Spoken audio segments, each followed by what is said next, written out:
เย้ยปลาใส่เบ็ดนี่โอ้โหหมอปลากดนี่ยังสดเด้อเออปลากดเหลืองชูปลามีปลาบูปลาตองปลาข้าวปลากดปลาคอ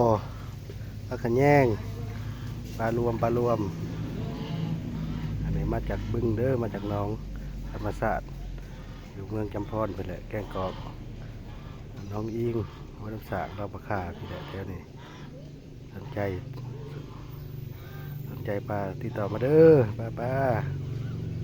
นี่ปลากดอันนี้อันนี้นี่ปลาข้าวอันนี้ปลาขาวปลาคอนี่โอเคบ๊ายบาย